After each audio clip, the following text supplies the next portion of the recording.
Estimados participantes, bienvenidos a una sesión más del Diplomado de Inteligencia Artificial, Derecho y Robots, organizado por Biloyer y acreditado por la Facultad de Derecho y Ciencias Políticas de la Universidad Nacional del Mundo Maldizán. En esta sesión tenemos el gran honor de contar con el doctor Ramón Brena, quien nos acompaña desde Argentina y va a exponer el tema de justicia digital. El doctor Ramón Brena es abogado graduado con diploma de honor de la Universidad Nacional de Buenos Aires, especializado en Derecho Informático e Informática Jurídica, magíster en Ciencia de la Legislación por la Universidad de Pisa, Italia, director de los equipos técnicos del Digesto Jurídico Argentino, profesor en el programa de actualización en Derecho Informático de la Facultad de Derecho de la Universidad Nacional de Buenos Aires, presidente del Comité Científico ECOMDER 2000, primer Congreso Internacional en Internet sobre Aspectos Jurídicos del Comercio Electrónico, consultor del Banco Mundial, proyecto de reforma y modernización del Poder Judicial de Corrientes, es redactor de la Ley de Valor Jurídico del Documento Óptico y su reglamentación,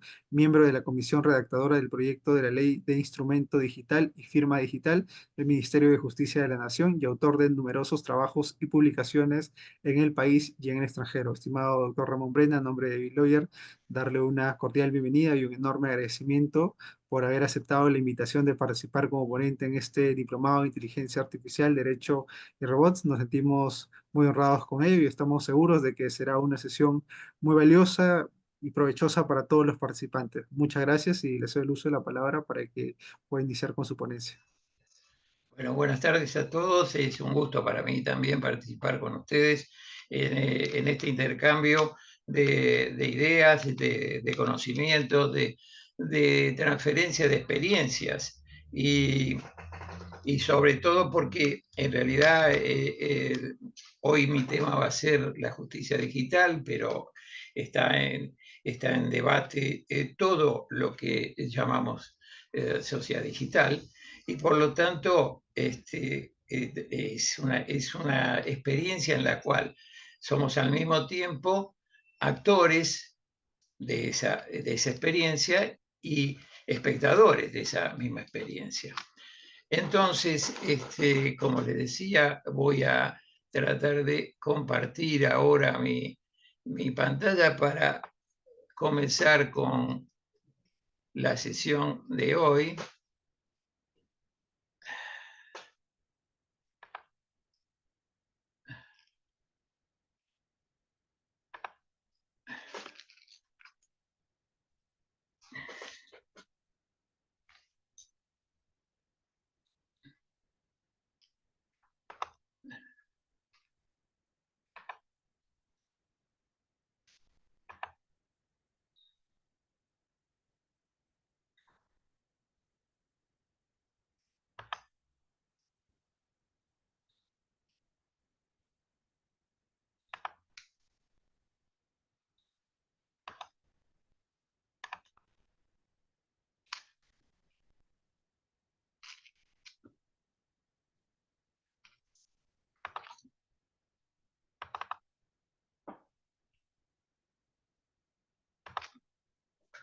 Bien, si ustedes están viendo correctamente la pantalla, les agradecería que me lo hicieran saber. Sí, doctor, se logra ver. Perfecto. Como les decía, se me ha pedido por las autoridades del diplomado, Bill y demás organizaciones que lo organizan, a quienes agradezco la invitación para estar con ustedes esta tarde para ustedes y esta noche para mí, hablando de justicia digital. Vamos a intentar entonces que de eso se trate esta charla. Cuando nos proponemos, como esta tarde, hablar de justicia digital, y cuando lo hacemos entre nosotros también, lo tenemos que hacer siempre en un contexto determinado. De hecho, lo hacemos en un contexto determinado. Y ese contexto es un contexto, en el caso nuestro, que posee implicancias decisivas y determinantes sobre los resultados que la justicia digital puede alcanzar en términos de qué? En términos de mejora en la prestación de los servicios de administración de justicia. Y esa mejora, tiene que ser visible, tanto para los ciudadanos que persiguen esa justicia, como para la administración que brinda ese servicio de justicia. Entonces, resulta crucial, en mi concepto, y creo que ustedes van a compartirlo, dedicar unos minutos a establecer este contexto. ¿Por qué? Porque el uso de las tecnologías para la interacción de los poderes del Estado, en este caso la justicia, que es uno de ellos, y los ciudadanos, nosotros, las empresas, otros segmentos de la administración pública que intervienen también en este juego de poder, queda enmarcado todo ello en los paradigmas de esto que llamamos sociedad de la información, o que también hemos denominado en otros casos como sociedad digital o sociedad postmoderna, en la cual, como les decía al comienzo de la charla, somos actores y además somos receptores y somos espectadores de todo este proceso, porque lo estamos actuando y lo estamos viviendo al mismo tiempo. Este contexto, para situarnos, tiene que referirse, por ejemplo, a qué pasó en el pasado, cuando se dio la primera gran revolución industrial. Esta gran primera revolución industrial se dio, como ustedes saben, en Inglaterra. Ahí tuvo su comienzo, a fines del siglo XVIII y principios del XIX. Y esa primera gran revolución industrial introdujo la máquina de vapor, un elemento desconocido hasta ese momento, y también la industria textil, y trajo un amigo importantísimo en ese desarrollo, en esa revolución, que fue el ferrocarril. Esto no solo transformó la economía, como era de esperarse, sino también que modificó la estructura social y también la estructura política de aquella época. Esa fue la primera gran revolución industrial. La segunda gran revolución industrial se produce a fines del siglo XIX y principios del XX. Y esta revolución, la segunda revolución industrial, trajo consigo la electricidad, el motor de combustión interna y la producción en masa. Recuerdan el Fordismo, etc. Esta etapa de desarrollo también no solo cambió los procesos de manufactura, sino también la vida cotidiana de nosotros, introduciendo nuevas tecnologías y nuevas comodidades en los hogares, por ejemplo. La tercera revolución industrial, también conocida como la revolución digital, comenzó a mediados del siglo XX. La aparición de las computadoras, más tarde la aparición de Internet, la explosión de las tecnologías de la información y de la comunicación, vulgarmente conocidas como TIC, han cambiado de un modo profundo, muy profundo, nuestra forma de vivir, nuestra forma de trabajar y nuestra forma de comunicarnos. Y en este contexto que estamos determinando, surge el concepto de gobierno digital, que pretende aprovechar estas tecnologías para mejorar la eficiencia y la transparencia de los servicios públicos. Pero cuando decimos servicios públicos, lo decimos en un sentido amplio, amplísimo, que abarca incluso la administración de justicia. Y finalmente, para acabar este pequeño derrotero que les estaba haciendo de introductorio, nos encontramos hoy en el umbral de la cuarta revolución industrial, caracterizada por la convergencia de las tecnologías digitales, de tecnologías físicas y de tecnologías biológicas. Esta etapa que estamos asistiendo y estamos actuando promete cambios más profundos aún con el desarrollo de la inteligencia artificial, el Internet de las cosas, la robótica avanzada y la biotecnología. Este es el contexto en el que vamos a desarrollarnos, nos estamos desarrollando y en el que tenemos que tener en cuenta cuando hablamos, por ejemplo, de justicia digital. Entender estas transformaciones que han sucedido en nuestras vidas es crucial para abordar la implementación de un gobierno digital efectivo, y especialmente en el ámbito judicial. ¿Por qué? Porque allí la eficiencia, la transparencia, el acceso a la justicia son esenciales.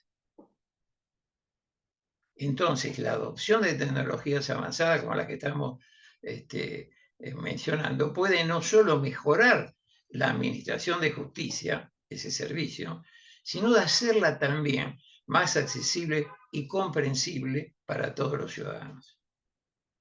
Más accesible y más comprensible para todos los ciudadanos. Veamos, filosofemos un poco ahora juntos. Vamos a hablar de la ruptura antropológica. La ruptura antropológica es un concepto que introduce lo que nos pone el filósofo francés Paul Ricoeur. ¿Qué nos refiere Ricoeur con la ruptura antropológica? Un cambio fundamental en la forma en que nosotros, los seres humanos, comprendemos nuestra propia existencia y nuestra relación con el mundo.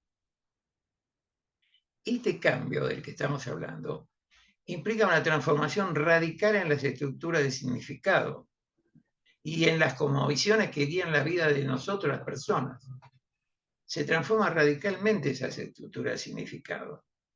Se nos mueve las estanterías y también cambia nuestra visión, nuestra cosmovisión. Ricoeur, en sus obras, sugiere que esta ruptura antropológica ocurrió históricamente con el surgimiento de la modernidad, que está caracterizada por cambios en la religión, cambios en la filosofía, cambios en la ciencia y cambios en la tecnología. Y todos ellos, junto a la religión, los cambios en la filosofía, los cambios en la ciencia, los cambios en la tecnología, alteraron muy profundamente la forma en que nosotros nos percibimos a nosotros mismos y al mundo que nos rodea. Esta noción que nos propone Ricoeur cuando hablamos de ciencia y tecnología describe cambios fundamentales en nuestra experiencia humana que han ocurrido a lo largo del tiempo y que van transformando nuestra comprensión del mundo y de nosotros mismos.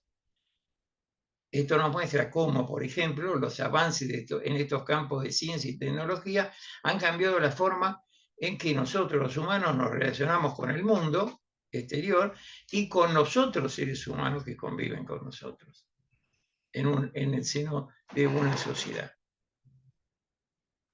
Visto desde la ciencia, la revolución antropológica nos indica que esos descubrimientos científicos, increíblemente multiplicados en el siglo pasado, en la segunda parte del siglo pasado, han alterado radicalmente nuestra comprensión del universo y también nuestra posición en ese contexto, en ese universo.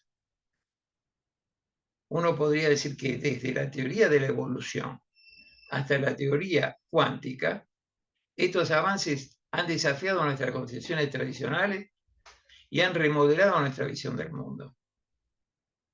Nuestras concepciones tradicionales ya nos parecen escasas, no o inadecuadas, nos encontramos incómodos. Y nuestra visión del mundo se ha transformado, eso es otra cosa. Vemos un mundo empequeñecido, pequeño, en donde todo es tiempo real y todo está ocurriendo simultáneamente para todos. En cuanto al problema, digamos, a los aspectos de la tecnología, la revolución antropológica señala cómo la tecnología ha transformado la forma en que vivimos, la forma en que trabajamos y en la forma en que nos comunicamos. Piensen ustedes que esta reunión tan sencilla de una diplomatura hecha de este modo, no podría haber sido hace un poco tiempo atrás, si no hubiera habido esta transformación de nuestras costumbres, de nuestra forma de trabajar, de nuestra forma de comunicarnos, producida por esos descubrimientos tecnológicos y la aplicación de esos descubrimientos a nuestra vida. Desde la invención de la rueda, allá en el tiempo, hasta la revolución digital de la que estamos hablando, la tecnología modificó profundamente también nuestras interacciones sociales, cómo interactuamos, nuestra percepción del tiempo, porque el tiempo para nosotros era una secuencia y ahora es un instante. Ahora todo es ahora en tiempo real. Concepto creado y traído a nosotros, a nuestro conocimiento, por la tecnología. Y también nuestra percepción del espacio, porque vemos el mundo a partir del proceso de globalización como una unidad. Y también nuestra relación con la naturaleza. Y como no podía ser de otro modo, esta ruptura antropológica, todo este proceso que estamos detallando, ayudados por Paul Ricoeur en este caso, ¿sí?, genera inevitablemente repercusiones en la política y en la justicia. ¿Por qué? Porque influye fuertemente en la forma en que se conciben y se aplican las leyes, por ejemplo, así como en la manera en que se estructuran las instituciones políticas, incluida la justicia, por supuesto. ¿Sí? Entonces, influye en la política, influye en la justicia, influye en la forma que se concibe y se aplica la ley, y por lo tanto, en la creación, en la estructuración de las instituciones políticas. Y este proceso de ruptura antropológica que estamos de alguna manera determinando, al cuestionar las estructuras tradicionales, a ponerlas en cuestión, ¿sí?, las estructuras tradicionales de autoridad y de poder, dio lugar a la aparición justamente de nuevas tecnologías, nuevas ideologías políticas y movimientos sociales nuevos. Por ejemplo, uno podría decir que el surgimiento de la democracia moderna como un sistema político basado en los principios de igualdad, libertad, participación ciudadana, puede considerarse como una respuesta de esa ruptura antropológica al desafiar la forma de gobierno autoritaria y jerarquía que existían en el pasado. Esa es una transformación que muestra este proceso de ruptura antropológica. Y en la justicia, que es, ya nos vamos acercando al meollo de la cuestión que queremos tratar, también produjo cambios en la forma en que entendemos y aplicamos el derecho. Por ejemplo, la concepción de los derechos humanos como universales, inalienables, puede verse como una manifestación de esa ruptura antropológica, ya que implica un cambio en la forma en que se concibe la dignidad humana y la igualdad ante la ley. No es lo mismo estas concepciones de dignidad humana e igualdad ante la ley antes de que se desarrollara la nueva concepción de los derechos humanos, que tanto nos ha costado proteger. Y entonces estábamos filosofando, pero tenemos que hablar de la digitalización, y entonces vamos a hacer un puente entre digitalización y filosofía, en estos conceptos que estamos desarrollando. ¿Por qué? Porque la digitalización de la justicia puede encontrar fundamento filosófico en la búsqueda de una mayor eficiencia, una mayor transparencia, una mayor accesibilidad en la administración de justicia. Siempre que hablamos de digitalizar, hablamos de eficientizar, hablamos de transparentar, hablamos de facilitar el acceso. ¿Sí? Bien, y eso es aplicación de doctrina filosófica. Por ejemplo, el utilitarismo. El utilitarismo podría argumentar que la digitalización puede aumentar la utilidad. ¿Por qué? Al hacer el sistema judicial más rápido y más equitativo.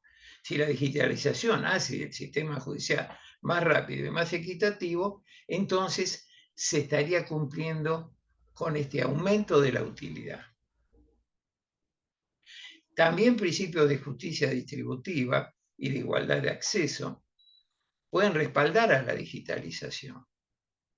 ¿Por qué? Porque al facilitar el acceso a la justicia para todos, independientemente de su ubicación geográfica o de su situación económica, cosa que permite la digitalización y dificulta la secuencia en papel, ¿sí? Entonces estaríamos dando un paso de superioridad, ¿sí?, para concretar estos principios de justicia distributiva y de igualdad de acceso. Analicemos ahora el proceso de digitalización y veamos qué ventajas importantes puede ofrecernos. Recién hablábamos de mayor eficiencia. En este campo, evidentemente, los procesos digitales que están incrementándose en todos nuestros países pueden agilizar la gestión de los casos, pueden reducir los tiempos de espera, pueden minimizar la carga administrativa para los tribunales, pero también para los abogados, nosotros que litigamos frente a esos tribunales, defendiendo los derechos de las partes y para las partes involucradas también, porque esa mayor eficiencia es, de alguna manera, es importante para todos los actores del fenómeno justicia. El acceso remoto también se ve como una ventaja. ¿Por qué? Porque la digitalización permite algo que el papel no permite, que es el acceso remoto a ese documento judicial y al procedimiento, y eso facilita la participación de las partes y de testigos sin necesidad de que se desplacen físicamente, sin que se desplacen al tribunal. Y esto puede ser muy útil para personas de movilidad reducida o que habitan en áreas remotas y que sería muy difícil tener un acceso real si no fuese por esta posibilidad de acceso remoto que le ofrece la digitalización. La transparencia. ¿Por qué? Porque los sistemas digitales pueden aumentar la transparencia al proporcionarnos un seguimiento más claro de los casos, más claro de la presentación de pruebas, de la toma de decisiones judiciales. Y si esto es así, entonces todo ello contribuye a aumentar la confianza de los ciudadanos en el sistema judicial. También tiene impacto en la reducción de errores, porque de alguna manera la digitalización puede ayudarnos a minimizar los errores humanos asociados con la tradicional gestión manual de documentos y registros. Y eso, si lo logramos, puede ayudar a garantizar una mayor precisión en los procedimientos judiciales. El ahorro de costos. A largo plazo, la digitalización puede ayudar a reducir los costos asociados con, por ejemplo, el almacenamiento y la gestión de los documentos físicos. Sabemos lo que significa los documentos en papel, los expedientes guardados y archivados, archivos, digamos, increíblemente grandes que ocupan los expedientes, dificultoso manejo y mucho más dificultoso archivo, ¿sí? Y entonces todo eso, si logramos reducir a partir de la digitalización, se vería reflejado en ahorro de costo administrativo relacionados con la tramitación de estos casos y de esos expedientes. También impacta sobre la seguridad de la información, porque los sistemas digitales pueden ofrecer niveles más altos de seguridad para proteger la información confidencial y los registros judiciales, reduciendo, por ejemplo, el riesgo de pérdida, el riesgo de destrucción o de inutilización o de robo o de acceso no autorizado. Es decir, que la digitalización de la justicia tiene el potencial de mejorar la eficiencia, la accesibilidad y la transparencia del sistema judicial. Y eso beneficiaría, como hemos visto, a todas las partes involucradas. Y también fortalecería muy fuertemente la administración de la justicia en general. Ahora, ¿qué pasa en el sistema decisorio? ¿Qué pasa en la elaboración de sentencias? En la creación de jurisprudencia, en su automatización. ¿Cuáles serían las ventajas visibles del proceso de automatización y digitalización? Cuando nosotros aplicamos este proceso al sistema decisorio, a la elaboración de sentencias, como la creación de jurisprudencia, también obtenemos algunas, visualizamos ventajas. Por ejemplo, la primera, una mayor consistencia y uniformidad. Un sistema automatizado puede aplicar de manera consistente las leyes y los precedentes relevantes en la toma de decisiones, y esto ayuda a garantizar una aplicación uniforme de la ley y reduce el riesgo de decisiones arbitrarias. También una eficiencia en la investigación legal. Los algoritmos y las herramientas de análisis de datos nos ayuda a jueces y abogados a encontrar rápidamente ese caso relevante, la ley que tengo que aplicar, los precedentes apropiados que puedo citar en ese caso que está sometido a juzgamiento, y así el proceso de investigación legal. Respecto a la reducción del sesgo, ¿por qué? Porque al minimizar la influencia de factores subjetivos que todos tenemos en la toma de nuestras decisiones, la automatización puede ayudarnos a reducir el sesgo, consciente e inconsciente que tenemos, lo que contribuiría a una mayor imparcialidad en el sistema judicial. Mayor velocidad. Los sistemas automatizados, sin lugar a dudas, pueden acelerar el proceso de elaboración de sentencia y la creación de jurisprudencia. ¿Por qué? Porque están en capacidad de analizar grandes volúmenes de datos y grandes volúmenes de precedentes de una manera más rápida y eficiente con la que hacíamos con los métodos tradicionales. También el mayor y más fácil y rápido acceso a la jurisprudencia. La automatización facilita el acceso a la jurisprudencia, porque permite organizar y categorizar los casos de manera sistemática, y eso permite a los profesionales de derecho y al público en general, si quiere hacerlo, el encontrar y comprender más fácilmente los precedentes relevantes. Es decir, nos da mucho mayor acceso a esa jurisprudencia y además nos lo da de una manera más fácil y más rápida. También una mejora en la calidad de las decisiones. Esto es muy importante. Al proporcionar a los jueces y a los abogados herramientas y análisis más sofisticados, la automatización puede contribuir a una toma de decisiones más informada, más fundamentada, pero fundamentada en datos concretos, lo que podría hacer mejorar la calidad de esa decisión judicial.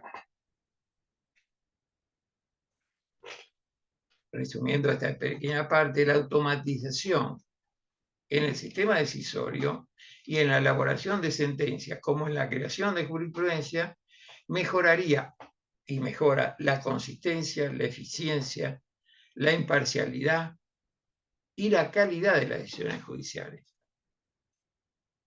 Y eso beneficia tanto a los profesionales del derecho, como hemos visto, a los jueces y funcionarios judiciales incluidos, como a las partes involucradas en los casos. Pero todo es así, o tenemos que ver también las desventajas. Porque, sin lugar a dudas y siendo justos, la digitalización de la justicia tiene esas numerosas ventajas, puede proporcionarnos todas esas capacidades que acabamos de reseñar, pero también presenta algunas desventajas potenciales que tenemos que atender. El primero es la brecha digital. ¿Por qué? Porque la digitalización aplicada sin más puede exacerbar la brecha digital, porque va a dejar atrás a aquellos que no tienen acceso a la tecnología o que no tienen las habilidades necesarias para utilizarla de una manera efectiva, eficiente. Y eso puede venir en una exclusión creciente de ciertos grupos de la sociedad del efectivo acceso a la justicia, todo lo que contrario a lo que queremos lograr. Queremos lograr un mayor acceso a la justicia. Y pretendemos que la digitalización nos facilite ese mayor acceso. Pero tenemos que atender a que la aplicación de esa digitalización tome todos los recaudos para evitar aumentar la brecha digital y dejar una parte de la sociedad excluida fuertemente. Vulnerabilidad a ciberataques, otro tema que tenemos que tener en cuenta. Porque los sistemas digitales son vulnerables a ciberataques y a violaciones de seguridad. Esto lo comprobamos a diario con la expansión de la ciberdelincuencia, lo que, si esto no lo atendemos, podría comprometer y afectar fuertemente la confidencialidad, la integridad, la disponibilidad de la información judicial, pero también la imparcialidad y la confianza en el sistema judicial. Esa confianza que pretendemos que crezca con la digitalización podría verse afectada fuertemente por no atender la posibilidad de una vulnerabilidad a los ciberataques. Otro problema que tenemos que atender es la dependencia tecnológica. ¿Por qué? Porque cuando hablamos de digitalización hablamos de aplicación muy fuerte de tecnología. Pero la dependencia excesiva de la tecnología puede llevarnos a enfrentar muchos problemas nuevos. Si los sistemas digitales fallan, si los digitales sufren interrupciones, todo eso podría aquejar muy fuertemente a la Administración de Justicia o paralizarla y interferir en el acceso oportuno a los procedimientos judiciales para todos nosotros.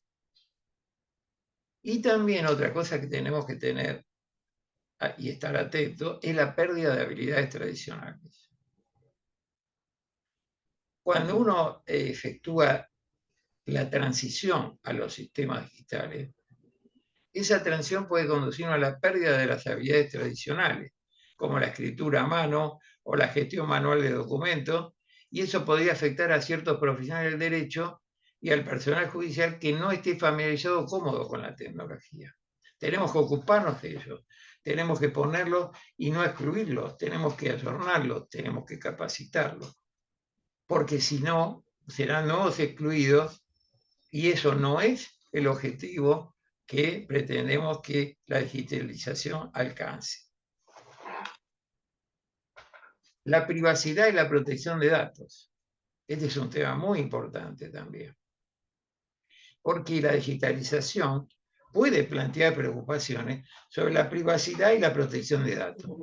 Oye, sobre todo, hola, sobre todo en la relación con cuando recopilamos, cuando almacenamos, cuando usamos información personal y confidencial en un entorno digital. De hecho, se toma información personal y profesional importante y alguna parte confidencial de las partes que participan del proceso, de los magistrados, de los abogados, etc. Hay que tener muy en cuenta esto, hay que aplicar bien las leyes de protección de nuestros datos y hay que tenerlos presentes siempre cuando estamos digitalizando, por ejemplo, en justicia. Y el costo y el recurso. Porque si bien la digitalización puede generar los ahorros que hablamos hace un rato a largo plazo, cuando vamos a implementarla inicialmente, cuando vamos a hacer el inicio de esa implementación del sistema digital en nuestros tribunales, la capacitación del personal para emplearlo puede requerir una inversión significativa, tanto de tiempo, de dinero y recursos. Y puede resultar que algunos sistemas judiciales con recursos limitados vean como una barrera ese costo para poder acceder al proceso de digitalización. Entonces, si bien la integración de esa ruptura antropológica con las decisiones digitales automatizadas y el lenguaje digital no escrito nos ofrece oportunidades para mejorar la eficiencia, el acceso a la justicia, como hemos visto, también nos plantea desafíos importantes en términos de sesgo, en términos de discriminación y en términos de responsabilidad ética y legal. Y los tenemos que tener en cuenta y los tenemos que afrontar en cualquier proceso que pretenda digitalizar nuestros tribunales.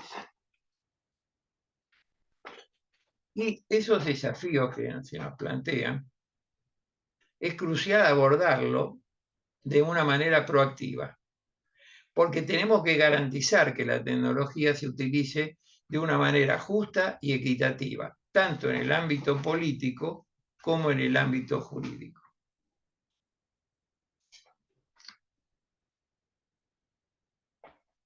Vamos a ver ahora algunas diferencias que podemos observar entre las decisiones judiciales automatizadas que se expresan en el lenguaje digital no escrito y las decisiones judiciales humanas tradicionales expresadas en la lengua natural, porque son significativas y abarcan varios aspectos. Por ejemplo, en el campo de la interpretación y el contexto, las decisiones judiciales humanas, como las conocemos, suelen tomar en cuenta el contexto completo de un caso. Incluyen factores emocionales, sociales, culturales, que pueden influir en la resolución.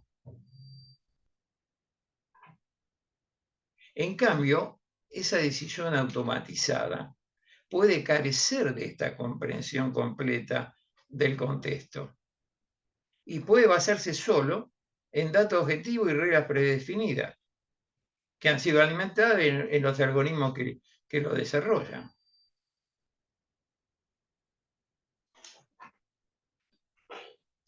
Flexibilidad y adaptabilidad. Un juez humano puede ejercer discreción y por lo tanto puede adaptar las decisiones que él toma en un caso a circunstancias particulares y puede aplicar el principio de equidad. En contraste a eso, la decisión automatizada suele ser más rígida. ¿Por qué? Porque sigue un conjunto predefinido de reglas que ya han sido incorporadas, ¿sí? Y eso puede limitar su capacidad para abordar un caso muy complejo o casos excepcionales que salen de la regla común de todos los días. Un juez humano está en capacidad de absorber ese caso complejo o ese caso excepcional, pero una decisión automatizada, un decisor automatizado, no lo estaría. Explicabilidad y transparencia. Las decisiones judiciales humanas suelen estar acompañadas de argumentos que razonados, explican un razonamiento, y ese razonamiento va acompañado por una explicación detallada.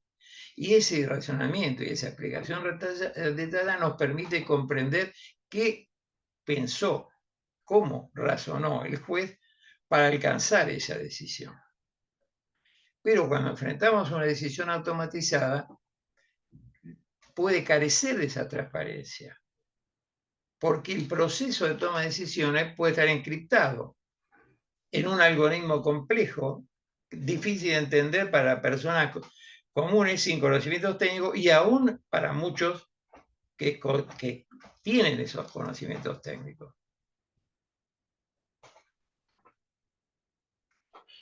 En las decisiones judiciales humanas, los jueces asumen la responsabilidad por sus decisiones y están sujetos a escrutinio público y ético. Esto es muy relevante. Pero una decisión automatizada es mucho más difícil de atribuir la responsabilidad. ¿Por qué? Porque, como decíamos recién, esa decisión puede ser el resultado de un algoritmo aplicado y de sistemas diseñados por humanos. Y entonces lo que nos planteamos la pregunta sobre ¿a quién le cabe la responsabilidad ética legal en caso de un error o sesgo de esa decisión automatizada? ¿Vamos a ir por la máquina? ¿Vamos a ir por los algoritmos? ¿O vamos a ir por la persona humana que lo programó? ¿O vamos a ir por la persona humana que lo aplicó?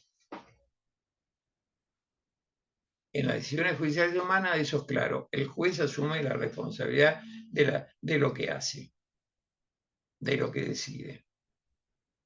Y todo el público está en conocimiento de ello y puede juzgarlo éticamente o políticamente. En resumen, en esta parte, entonces, mientras que una decisión judicial humana nos puede ofrecer mayor flexibilidad, mayor comprensión del contexto y mayor responsabilidad ética, la decisión automatizada puede proporcionar eficiencia y consistencia. Pero esa eficiencia y consistencia a menudo es a expensas de la interpretación subjetiva y de la adaptabilidad a circunstancias particulares. Por eso es que, resumiendo, la integración de la tecnología digital con el sistema judicial plantea estos desafíos importantes en términos de equidad, de transparencia y de responsabilidad, que tenemos que atender, que tenemos que resolver, que tenemos que regular. Ahora nos deberíamos plantear, posiblemente ustedes se lo están haciendo, si la aplicación al campo del derecho, al campo jurídico de la justicia y al campo de sus decisiones, no nos expone a una unificación y una invariabilidad de las soluciones. ¿No se detiene la evolución del derecho y la justicia? ¿Qué piensan? ¿No nos expone a una unificación y a una invariabilidad en las soluciones? ¿No fallaríamos siempre igual y no cambiaría nada?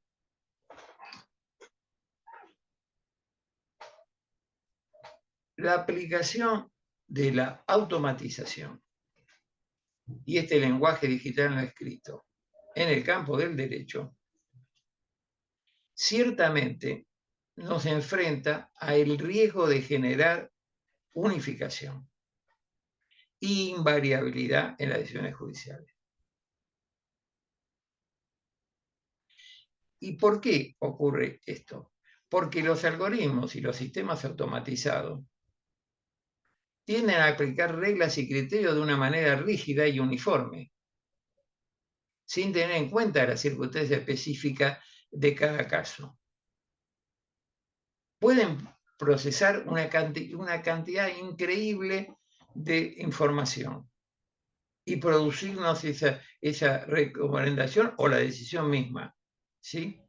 Pero va a hacerlo casi siempre con el mismo criterio, de una manera rígida y de una manera uniforme. Esto nos da, por un lado, estabilidad, pero por otro lado, cristaliza ¿cómo evolucionaría la jurisprudencia?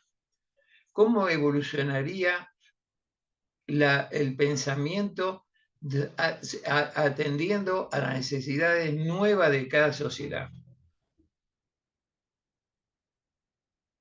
Evidentemente hay un problema en este proceso de unificación e invariabilidad que produce, como les digo, estabilidad, pero también produce esa cristalización del derecho, de la justicia y de su jurisprudencia.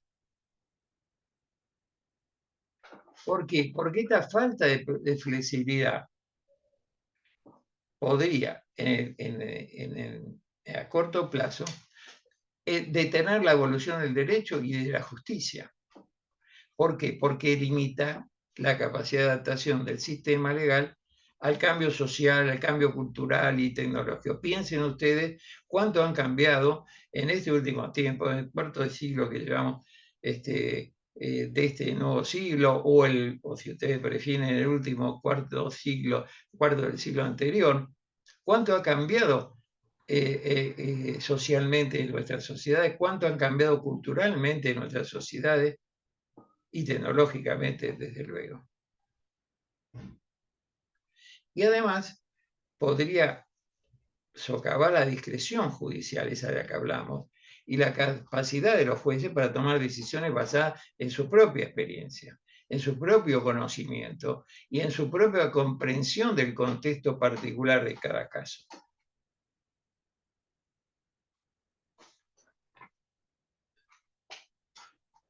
Entonces, tenemos que tender al equilibrio. Porque para evitar estos riesgos y para promover una evolución continua del derecho y de la justicia, es importante adoptar un enfoque equilibrado en la aplicación de la tecnología en el campo jurídico. ¿Y esto qué implica? Implica garantizar que los sistemas automatizados que vamos a utilizar sean transparentes, sean éticos y estén sujetos a supervisión y revisión humana. Esto es importantísimo. Que estén sujetos a supervisión y revisión humana. Que nos auxilien, que nos ayuden, que nos ofrezcan soluciones, que nos ofrezcan la mejor decisión en su entender, pero que nosotros, los humanos, seamos los sujetos que supervisemos y revisemos.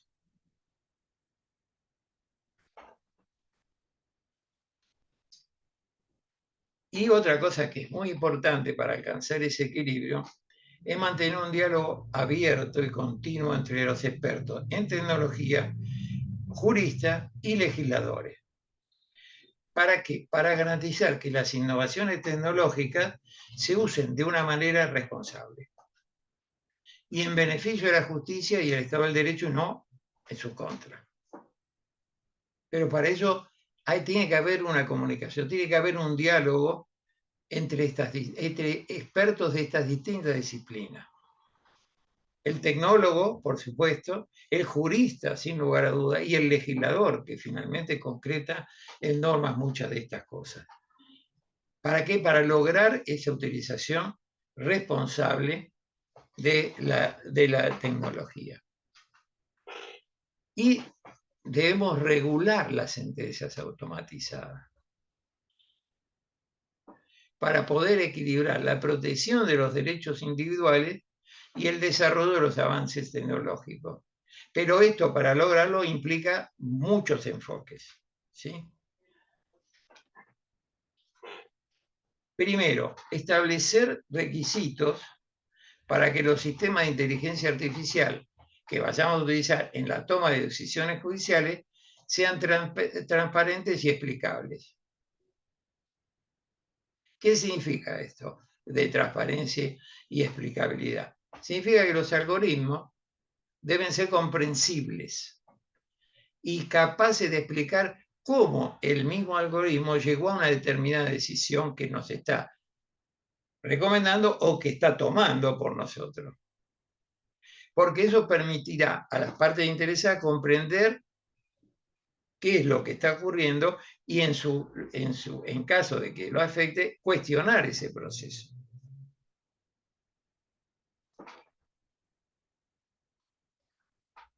También implementar mecanismos de supervisión humana, como les decía hace un momento, para garantizar que las decisiones automatizadas se ajusten a principios éticos y legales.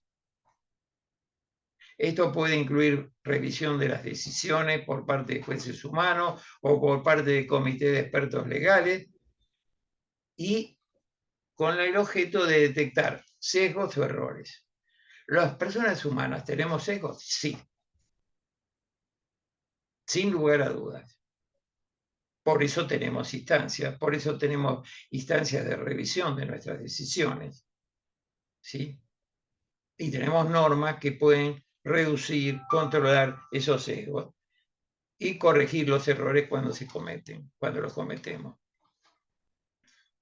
Pero ¿por qué no, entonces, en una decisión automatizada, dejarla al libre albedrío de los mismos sesgos o de los mismos errores?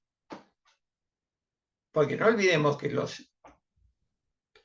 los algoritmos son hechos por personas que ya contienen en su haber cultural esos sesgos. Entonces, los corregimos con supervisión humana y hacemos que cumplan con esos principios éticos y legales que nos hemos dado.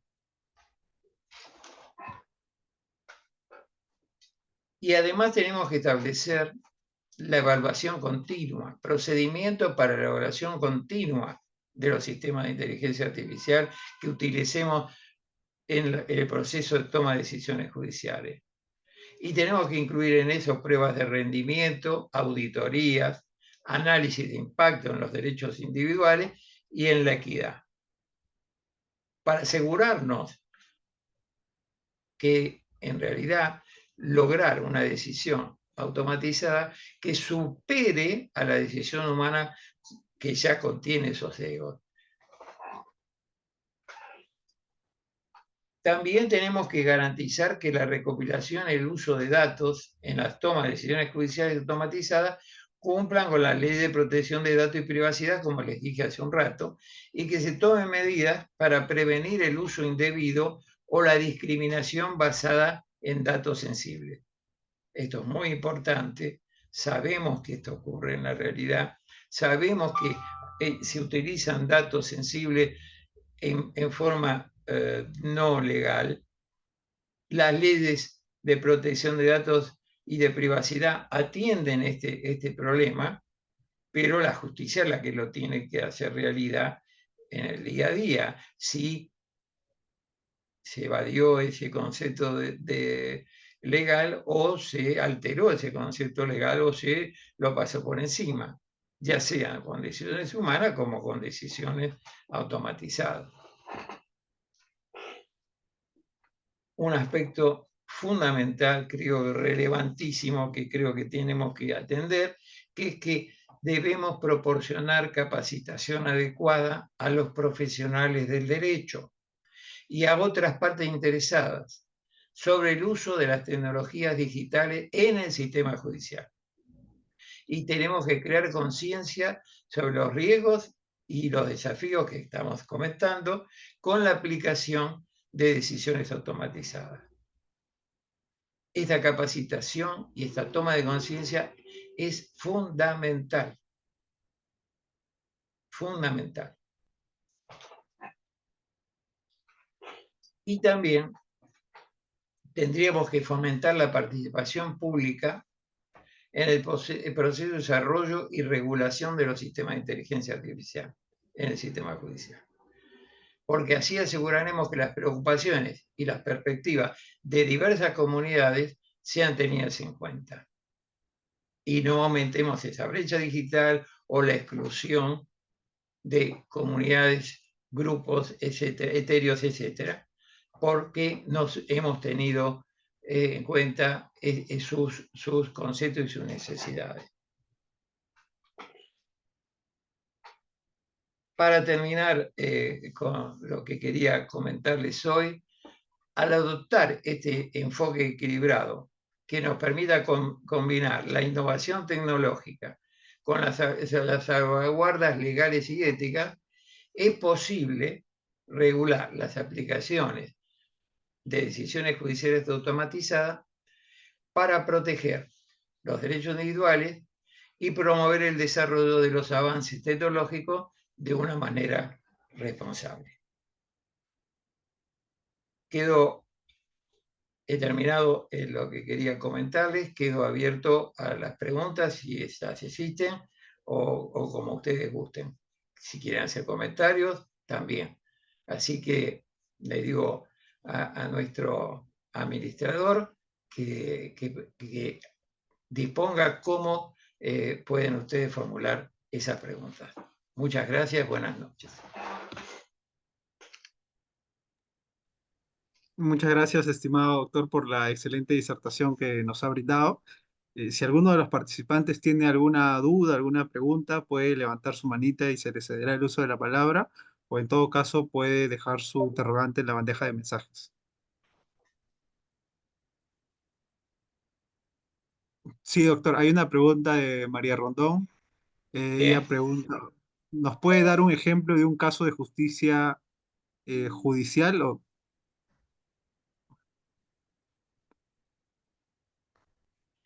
perdón. ¿Qué es Justi- exactamente lo que me pregunta? a ver, Es decir, reformulo. un ejemplo de un lugar donde se aplique justicia digital Sí, sí, o de decisiones automatizadas. sí, un ejemplo de justicia digital es lo que solicita la doctora. Bueno, sí. Eh, los casos más avanzados son los que yo conozco, son los que se han realizado en China. ¿Sí? En China se ha automatizado las decisiones de casos que nosotros llamaríamos casos de menor cuantía, en donde fundamentalmente en casos por ejemplo, indemnizaciones pautadas, fijación de montos de indemnizaciones, etcétera, donde evidentemente la discrecionalidad en la decisión es numérica y por lo tanto es más fácil de controlar. Y además los montos de los juicios a los cuales se ha aplicado estas decisiones automatizadas en general son montos de menor cuantía, como les decía. ¿Sí? Eso quizá es el ejemplo más desarrollado. Luego ha habido una cantidad de soft que se han colocado intermitentemente en distintos lugares, en Estados Unidos, en justicia, así. Y luego hay aplicaciones ya no de decisiones automatizadas, pero sí de digitalización, de grandes procesos de automatización y digitalización del llevado de las causas, el proceso, etcétera, en la mayor parte de nuestros países del área, incluido el mío, donde en los 80, fines de los 80, hicimos la primera gran digitalización de un fuero completo, que fue el fuero laboral de la capital de la ciudad de Buenos Aires, ¿sí? Y por supuesto, lo único que no se digitalizó fue la función de dictar la sentencia. Y sí se había digitalizado todo el procedimiento. No sé si te he contestado o si quieres ampliar o explicar vos más tu pregunta.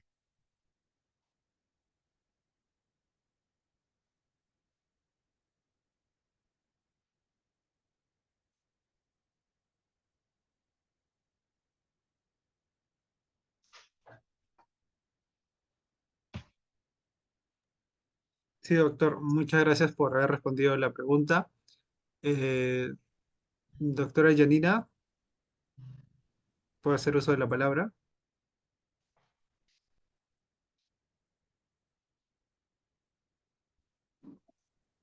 Muchas gracias. Muy buenas noches. Primero felicitar Yo, al ponente, al doctor Ramón Brena, por la maravillosa presentación. Muchas gracias. muchas Y gracias a usted. quería, de acuerdo a lo que usted señalaba, pues las decisiones judiciales automatizadas, aquí en el país todavía pues no estamos a ese nivel de desarrollo. Sin embargo, creo que el Poder Judicial está haciendo su mejor esfuerzo con el expediente electrónico y brindándonos una página virtual en la cual podemos acceder los abogados, tener nuestra casilla. Ya también contamos con una firma digital, a la cual creo que todos los abogados somos los llamados ya a tener el DNI electrónico y ser parte del uso de esta firma digital. Lo que sí se ha observado bastante es que hay mucho desarrollo en lo que es el legal management, el legal tech, para utilizar, ¿no?, las herramientas de gestión que le sirva al abogado en esas tareas tan repetitivas y que puedan ser de ágil gestión interna, sobre todo, ¿no? Otro aspecto que he visto que está bastante desarrollado también, pero no muy difundido, es que tenemos a los abogados desarrollando un nuevo espacio que se llama el fedatario juramentado especializado en informática, ¿sí? Ujú. Y que es el que le da el valor legal a las microformas, ¿no? Es un espacio Ya. nuevo también de desarrollo del abogado, que es muy interesante y que todos los abogados estamos llamados a ser parte de esta transformación digital, pero definitivamente, como se señala, hay mucho todavía por desarrollar en nuestro campo, ¿no? A diferencia de, por ejemplo, en la medicina. Actualmente en el Instituto Nacional del Niño, en San Borja, ya se está aplicando el expediente electrónico médico, y también están aplicando la inteligencia artificial. Entonces Sí, están avanzando muchísimo, ¿no, doctor? Cuéntanos usted, quería compartir eso con usted y pues también usted nos puede dar algunos alcances más para que todos los que estamos esta noche con usted compartiendo sigamos en ese interés, en este nuevo espacio de transformación digital. Gracias, sí, doctor. sin lugar a duda, hay algunos campos de la ciencia, de otras ciencias, como la medicina y otras, que las aplicaciones han sido más vastas y aún así siempre hay una supervisión humana. Eh, es cierto que una infinidad de análisis y de estudios que antes se realizaban por personas, hoy las realizan máquinas y nos devuelven una cantidad de resultados que luego son interpretados por el factor humano para poder ser aplicados a los seres. También hay una gran aplicación del campo de la robótica en la medicina. Esto es así también, así como hay una gran aplicación de la robótica en el campo industrial y en otros menesteres de la vida del hombre y de la mujer. Pero obviamente, quizá la diferencia más clara para analizar esos desarrollos es que normalmente los postulados y las implicancias de una ciencia como la de medicina son aplicables erga omnes en cualquier lugar del mundo, porque la medicina es una, la persona es una, etc. Pero en cambio el derecho tiene la dificultad de que es solamente válido en un territorio y todavía ese derecho global no ha sido alcanzado, aunque muchos ya lo están proponiendo, ¿no? ¿Verdad? Y de alguna manera la tecnología, con esta explosión de mundialización que ha traído aparejada, ha puesto, entre otros paradigmas, muy fuertemente en cuestión el paradigma del derecho en el sentido de su ejercicio en un determinado territorio. Y también hoy vemos que muchas de esas transacciones y muchas de estas relaciones humanas que están sujetas al derecho se ven afectadas por esa transnacionalidad de esa misma relación, donde ya hemos perdido digamos, de vista dónde realmente se realizó un acto, quiénes son, dónde están los sujetos que lo han realizado, para poder aplicarles una norma que tiene la necesidad de definir su aplicación en un territorio determinado. Si no sabemos el territorio, no sabemos si esa norma es válida o no para resolver el caso, ¿no es verdad? Esto nos complica, evidentemente, porque nuestros principios, salvo los muy generales, como los que hablamos, los que pueden estar presentes en una constitución, no tienen esa mundialización, esa validez mundial. Ahora bien, los desarrollos de la digitalización han sido dispares entre los países de nuestra área y otros, y también han sido muy dispares dentro de nuestros propios países, porque muchas veces, a tenor de la aplicación de la tecnología en forma errática o no planificada o no tan pensada, ha hecho que se hayan generado dentro de nuestros propios países pequeñas islas de desarrollo en el medio de un gran subdesarrollo, ¿sí? Del resto del país, incentivando esas brechas digitales de las que hablábamos antes, incentivando las exclusiones de vastas porciones de nuestra sociedad. Y esto es uno de los problemas que deberíamos resolver más pronto que tarde, justamente utilizando correctamente esta maravillosa y fundamental herramienta que pone a disposición la tecnología para todos nosotros.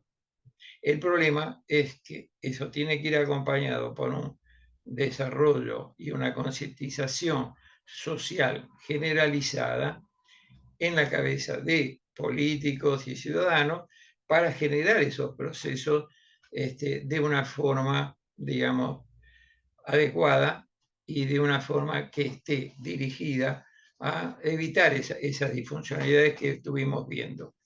En mi país hubo desde los 80 un creciente movimiento de digitalización de los tribunales, que por supuesto fue, como les digo, errático en el tiempo y en el espacio, y que tuvo una gran aceleración producto de las pandemias, ¿sí? Que ya todos hemos estado sujetos a ella. Y ahí mucha gente que dentro del mismo Poder Judicial o dentro de los actores del proceso judicial, tanto partes, abogados y jueces y funcionarios judiciales, que eran muy reacios a la aplicación de la tecnología, se vieron de pronto compelidos a tener que usarla, y también ahí hubo zozobra y hubo improvisaciones y uso no tan responsable de esos procesos. Por supuesto que hay un derrotero en la creación y la incorporación de tecnología a nuestros tribunales, que ha comenzado por informatizar la gestión fuertemente, y luego, con el correr del tiempo y con el correr de la tecnología y las adecuaciones fabulosas que se han hecho en tan corto tiempo, han ido a llevarnos a pensar en la digitalización de las decisiones automatizadas. Sin lugar a dudas, los logros más fuertes son en gestión, los logros más fuertes son en manejo de grandes volúmenes de datos, en asistencia, en proyectos de sistemas de asistencia a la decisión, más que a la toma de la decisión misma, ¿sí? Incluso hay aplicaciones actuales como Prometea en la Argentina, que son grandísimos asistentes de un juez y de los funcionarios judiciales en el tratamiento de esos grandes volúmenes de información y de recomendación de algún tipo de decisión menor, que son muy buenos, son muy aplicables y están bastante bien adecuados a estas ideas que estuvimos conversando. Pero no hay todavía un desarrollo destacable en el campo de la automatización de las decisiones judiciales, y yo quisiera que cuando la hubiese, respete estos principios de los que estuvimos conversando esta tarde con ustedes. ¿Alguna otra pregunta, alguna otra consideración o comentario que quieran hacer?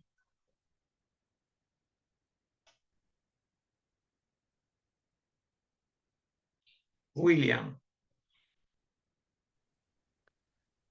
Buenas noches, doctor Ramón. Felicitarlo por la exposición, que ha sido bastante prolija de información y algunos ejemplos, ¿no? Bueno, la transformación digital es un fenómeno que nos brinda diferentes herramientas tecnológicas para poder hacer una reingeniería de procesos en diferentes ámbitos, ¿no? Así En es. este caso, como mencionaba, el gobierno digital, ¿no? Bueno. Existen ciertos nodos en los cuales hay cierta congruencia en donde se podría potenciar, por así decirlo, la aplicación de estas herramientas tecnológicas, tales como la identidad digital y la firma electrónica, ¿no? Porque Sí. la identidad digital nos permitiría a los diferentes ciudadanos poder realizar trámites quizás de una manera un poco más rápida y sencilla, ¿no? Y la firma digital a los profesionales donde les corresponda firmar, claro, con la seguridad requerida del caso, ¿no? Eh, Mencionaba la revolución antropológica. Me pareció muy interesante todo lo que dijo dentro de esa parte, doctor, felicitarlo por ello. Mencionaba también que en esas revoluciones antropológicas cambian muchas cosas en las sociedades, ¿no? Entonces, es posible que con estas herramientas tecnológicas que tenemos, dentro de ellas la inteligencia artificial, podría incluso ayudar a una especie de cambio del Estado. Y en ese sentido, si es así, si fuésemos en en esa línea, para poder llegar ahí de alguna manera ordenada, prospectiva, se tendrían que generar planes de gobierno, quizás políticas públicas que aceleren estos procesos y que entren en congruencia con las leyes eh, dictadas en ese sentido en cada país. Sí, sin lugar a dudas. Vos has tocado varios temas, tantos que voy a intentar responderte lo más preciso posible. Todos muy importantes, por supuesto. El tema de la identidad digital y el tema de la firma digital única son dos temas que están siempre presentes para ser un punto fundamental de resolución. El ejemplo más claro es el ejemplo de Estonia. Estonia tiene uno de los procesos más exitosos de gobierno digital, por llamarlo de algún modo, en el mundo, se lo considera así, debido a que justamente uno de los pilares de su desarrollo de gobierno digital ha sido el otorgamiento a todos los ciudadanos de la identidad digital, ¿sí? Es decir, no hay ciudadano de Estonia que no posea una identidad digital y posea como consecuencia de esa identidad digital una firma digital. En los procesos de digitalización que yo estaba mencionando en mi país, efectivamente el Poder Judicial, fundamentalmente después de, como consecuencia de la pandemia y como consecuencia de la digitalización, digamos, ampliada en esos casos, tiene la particularidad de que todo profesional que lleva un caso ante un tribunal, el Poder Judicial le otorga una firma digital. Y, por supuesto, pero esa firma digital es solo válida para esa interacción con los casos, ¿sí? Es decir, con el Poder Judicial. No puede utilizar esa misma firma digital para sus asuntos particulares o profesionales. Solamente lo puede utilizar en la relación y tramitación del proceso ante esos tribunales. Esto es bueno, pero limitado, ¿sí? De lo que estamos hablando es algo más amplio, más generalizado, más importante, como lo que estaba poniéndote como ejemplo del caso de Estonia. Y digo esto porque en realidad la extensión de los desarrollos de la tecnología para todo, inclusiva, con capacitación, devienen y se originan justamente en el otorgamiento de esa identidad digital única, así como te otorgan un documento de identidad a cualquier otro, y de esa firma digital válida para toda tu actividad, porque, y no que no la identidad digital y la firma digital sea una consecuencia del proceso, sino que es el inicio y el origen de ese proceso de una manera lógica. Lamentablemente, ni en mi país, ni yo conozco muchos otros países, han seguido el ejemplo de Estonia de esta manera y tan eficaz, y padecemos de entonces estas utilizaciones digitales parciales, digamos, ¿sí? Por ejemplo, tenemos que tener una firma digital para nuestras cosas cotidianas, tenemos que tener una firma digital como abogados, tenemos que tener una firma digital para litigar, tenemos que tener una firma digital para pagar impuestos, que son, y entonces tenemos un cúmulo como, imagínense ustedes si tuviéramos 10, 12, 20, 25 documentos de identidad diferentes, y todos válidos al mismo tiempo, ¿cuál usamos? Bueno, este es un punto que creo que tocaste, que es relevante, sí, relevante. No recuerdo ahora cuál otra pregunta me hiciste, ¿me la podés recordar, por favor? Así trato de responderte Claro, todo lo que... sí, claro que sí. Y disculpe la extensión en ese caso, doctor. No, Bueno, por favor. mencionaba justamente dentro de su exposición, doctor, la revolución antropológica, ¿no? Y Sí, mencionaba también que en la medida que las diferentes tecnologías se han ido sucediendo y mejorando, han podido propiciar cambios sociales, ¿no? Incluso sí, en algunos casos, incluso en la estructura del Estado, ¿no? Es sí. posible que eso en este sentido vaya a suceder, bueno, incluso quizás de una manera acelerada, ¿no? Sí, yo creo que en realidad ya está ocurriendo. De hecho, hoy los sistemas democráticos en el mundo están en cuestión, entre otras cosas, a partir y a partir de la explosión de estas herramientas tecnológicas y utilizando estas herramientas tecnológicas de una manera que pueden aparentar al comienzo dificultades. Sin lugar a dudas, hoy los medios están afectados en su papel de intermediario del proceso de comunicación con los ciudadanos y el poder, porque las redes sociales han transformado ese canal de comunicación, como hablábamos antes, es decir, hemos cambiado la forma en que nos comunicamos, hemos cambiado la forma en que nos asociamos, hemos cambiado la forma en que nos repensamos, y por lo tanto muchos aspectos de la vida política se ven alterados y de alguna manera algunos incluso dejados de lado, producto de este cambio que es permanente, que ha alterado el concepto mismo de cambio, porque para nosotros el cambio era algo secuencial.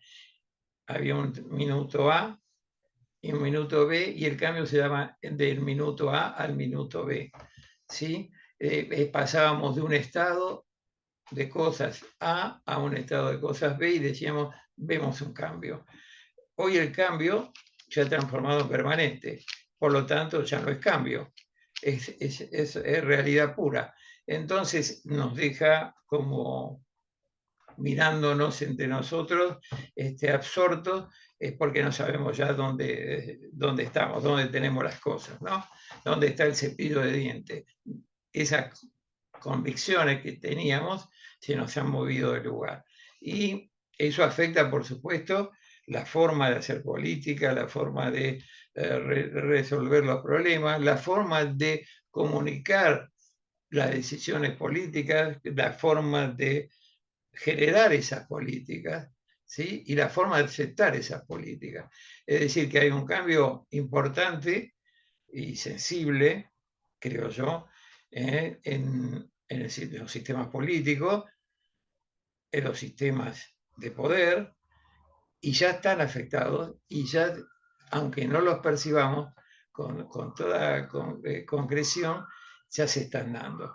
De hecho, el mundo hoy no se mueve a través de los estados nacionales, fundamentalmente, como pasaba en el siglo pasado, sino que se mueve a través de estos procesos de mundialización, globalización, que son generados por distintos sectores de poder. Ustedes piensen solamente cuáles son las empresas más importantes del mundo hoy, y no van a encontrar entre ellas, entre las 8 o 9 primeras, no van a encontrar una petrolera. Eso era impensable en el siglo pasado o el comienzo de este siglo. ¿Sí? Las empresas más poderosas hoy son tecnológicas y ustedes las conocen. Entonces, y operan en el mundo. Su campo de acción no es un Estado, sino todo el mundo. Operan del mismo modo en cualquier sector. Por supuesto, con adecuaciones, con problemas en algunos lugares, con mayores regulaciones en algunos otros, pero prácticamente ocuparon el centro de la atención y del poder mundial y desplazaron de ese centro de atención y del poder mundial a los propios estados nacionales.